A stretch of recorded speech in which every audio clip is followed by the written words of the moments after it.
नमो नारायण सज्जनों, आज वर्तमान की गतिविधियां ऐसी हैं, बहुत ही धूमिल हो चुकी हैं, बहुत ही परिस्थिति जो है बिगड़ चुकी हैं।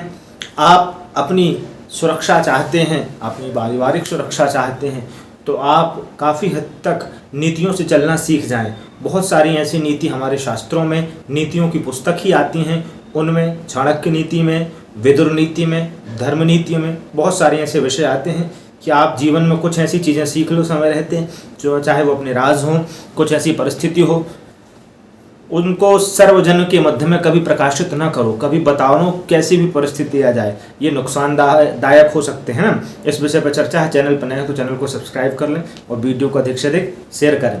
प्रयास करें कि रुक करके कुछ क्षण वीडियो आप देखें। देखिए, जीवन में आपके द्वारा क्या धर्म हो रहा है, मैं तो ये मानता हूँ कि आपके द्वारा क्या धर्म हो रहा है, गुप्त रूप से उसको करते जाओ। धर्म भी ज़्यादा किसी को बताने की आवश्यकता नहीं होती। धर्म बताना उतना अच्छा नहीं, गुप्त दान जैसे होता है ना सबसे उत्तम, वैसी धर्म ही है। आप कब करके निकल जाते हैं किसी को पता नहीं लगना चाहिए, ठीक है ना। और बहुत सारी ऐसी परिस्थिति हैं, अपनी आय की पूर्ण जानकारी भी किसी को नहीं देना चाहिए। कौन शत्रु कौन मित्र, आप इसकी परख नहीं कर पाएंगे। अपनी सिद्धियों की, आपने जो धर्म से अर्जित किया है, जो आपने जप करके कमाया है, उसको भी किसी से मत बताओ। एक तो एकदम से ये चीज़ें आती नहीं हैं, ठीक है ना। पर प्रयास करें कि हम अपनी नीतियों से चलना चालू कर दें, तो आज काफ़ी हद तक हम सुरक्षित हो जाएंगे। अन्यथा ये लें कि हो सकता है कोई आसपास वाला दुश्मन निकल जाए, हो सकता है कोई पारिवारिक व्यक्ति दुश्मन निकल जाए, हो सकता है कोई सामाजिक व्यक्ति दुश्मन निकल जाए, हो सकता है कोई घनिष्ठ व्यक्ति हमारा दुश्मन निकल जाए।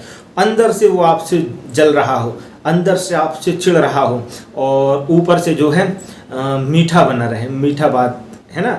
इन लोगों से भी जीवन में हमको बच के रहना है। भूल करके अपनी कोई भी बातें, कोई भी राज, कोई भी चीज़ इन लोगों से बिल्कुल नहीं बताना चाहिए। मित्रम चा कुमित्रं चा, चाहे मित्र हो चाहे कुमित्र हो, किसी से भी हमको अपने राज नहीं बताना चाहिए। कदाचित कुपितम मित्रम, मान लो मित्र भी है और गुस्सा हो गया तो फिर सर्वगुह्यम प्रकाश है, चाणक्य ने कहा, ठीक है ना। तो अपने इन राजों को किसी से मत बताएं, अपने धर्म की बातों को किसी से मत बताएं। आपने कितना दान किया, आपका विषय था, आपको जो दान करना था वो आपने कर दिया, आपको जो जाप करना था, मानसिक जाप करना था, जो पूजन पाठ करना था वो आपने कर दिया। नहीं तो विडम्बनाएं उसमें भी आती हैं ना। आप हो सकता है एक बार में आपका काम न बने, आप अपनी भूमिका किसी और को बता दें तो काम सदैव के लिए बिगड़ जाए, जो बनने वाला भी हो। उसको बुद्धिमानी से चलने का ढंग है, कैसे आप नज़ारा देख रहे हैं, ठीक है ना। आप एकदम से विश्वास किसी पर ना करें, ये परिस्थिति आजकल की नहीं है। धर्म करें पर उसको ऐसे रूप से करें कि उसका फल आप बस समझें कि हमको उसका फल ठाकुर दे रहा है और हमारे राघवेंद्र सरकार उसका फल हमको दे रहे, ठीक है ना। इतनी सी चर्चा होती है, बढ़िया इन चर्चाओं को सुना करें, माना करें। नहीं तो ये अनुभवी चर्चाएं होती हैं ना जी। आप नहीं मान रहे, मनमुखी आचरण कर रहे हैं, क्षणिक क्रोध, थोड़ी थोड़ी सी बातों में चाहे जिस पर जैसा क्रोध आ जाए, वो वासनाओं की पूर्ति ना हुई, इच्छाओं की पूर्ति ना हुई तो क्रोध आ जाता है। इसी प्रकार जो है राग होता है, राग भी यही है कि राग के बाद भी द्वेष आता है।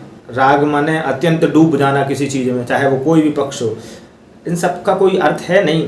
आप तो गंभीरता से चलें, अपनी तमाम राज को छुपा करके रखें, तब आप पाएंगे कि आपको शांति भी मिली। और जो व्यर्थ की टेंशन आनी थी छोटी छोटी बातों में, ये हावी हो रहा, वो बोल रहा, ये टोंक रहा, वो कर रहा, इन सारी चीज़ों से भी आपको सदैव के लिए निजात मिल जाएगी। अब कम समय की वीडियो रहती तो इतनी चर्चा हो पाती, ठीक है ना। नमो नारायण।